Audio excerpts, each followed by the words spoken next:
A cop's worst nightmare is arresting the wrong person, and Officer Marcus Reed had just made the biggest mistake of his career.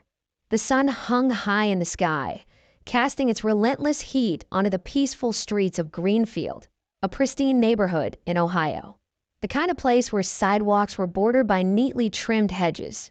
Morning joggers moved in sync, and police patrols felt more like a formality than a necessity. Officer Marcus Reed cruised slowly down the road, one hand on the steering wheel, the other resting lazily on the radio. 22 years on the force, and he told himself he'd seen it all. He had a reputation, tough, no nonsense, and not one for second chances. He believed in his own brand of justice, and in his mind, anyone who didn't fit a place like Greenfield warranted at least a second look. Up ahead, he spotted her, a black woman, mid-40s, fit with a confident stride, jogging at a steady pace. Her earbuds were in, lost in her own world, expensive running shoes pounding the pavement in rhythm. She looked like she belonged, but something about her unsettled Marcus. Maybe it was the fact that she didn't glance his way. Most people at least acknowledged a passing police cruiser. She didn't. Or maybe it was the silver Audi she'd just jogged past, parked in a driveway. Did she come from there? Or was she casing houses? Or maybe it was nothing at all. Still, Marcus pulled over. The tires crunched against the curb as he stepped out, his hand settling on his duty belt. Not reaching for anything, just ensuring its presence was felt. His eyes locked onto the jogger as she slowed, yanking out one earbud. Her breathing was heavy but controlled. She wiped sweat from her brow, barely fazed by his presence. "Something wrong, officer?" she asked, catching her breath. "Where you coming from?" His voice was steady, laced with that quiet authority he perfected over the years. She blinked, glancing up the street before answering. "Home. Just finishing my run." "Where's home?" She tilted her head slightly, her relaxed expression tightening ever so slightly. "Couple blocks down. Got ID on you?" There was. The moment shifted. Her face hardened just enough to notice. Her relaxed posture straightened. For what? Marcus lifted his chin, studying her closely. He didn't like being questioned. Just need to make sure everything checks out. She exhaled sharply, hands on her hips. "You stopped a woman jogging in broad daylight because you think I'm a threat?" He didn't say yes, but he didn't say no either. She huffed a short laugh, reaching for her phone. "You know what? Let's call someone who actually enforces the law correctly." Marcus stepped forward, not aggressively, deliberately. "Ma'am, I'm not going to ask again. Show me some identification." Her fingers tightened around her phone. He noticed. In his mind, the situation had just escalated. But Marcus didn't realize he was about to make the biggest mistake of his career. The street was eerily quiet, the occasional rustle of leaves, the faint hum of distant traffic. But for Renee Mitchell, the world had narrowed down to the officer standing too close. His stare was heavy, weighted with authority. She knew this routine, had seen this play out before. "I'm not required to carry ID while jogging," she said evenly. Marcus shifted his stance. "That's so." "That's so?" Renee replied, voice unwavering. But Marcus didn't hear calm. He heard defiance. He glanced around. Mostly empty street. A few houses with blinds drawn. One or two people out front, subtly watching. No one stepping in. "I'm investigating suspicious activity," he said, voice clipped. "What activity?" He hesitated. He hadn't expected to be challenged this far. "You ran past a home with a high-value vehicle in the driveway." "You mean the Audi?" Renee laughed, sharp, humorless. "So now jogging past a car is a crime?" Marcus's jaw clenched.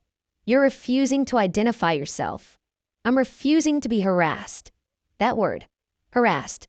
It hit him like a match to gasoline. He took a step closer. "You're resisting my investigation." "I'm resisting nothing.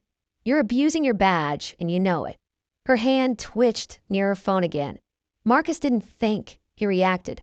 He grabbed her wrist, yanking it behind her back. The cold metal of handcuffs glinted in the sun. "What the hell?" Renee shouted, struggling. "You're under arrest for obstruction." Marcus barked, his voice cold and mechanical, like he was reading from a script. The quiet street wasn't quiet anymore. A man on his porch had his phone out, recording. A woman across the street stood frozen. Eyes widened. Whispers swirled.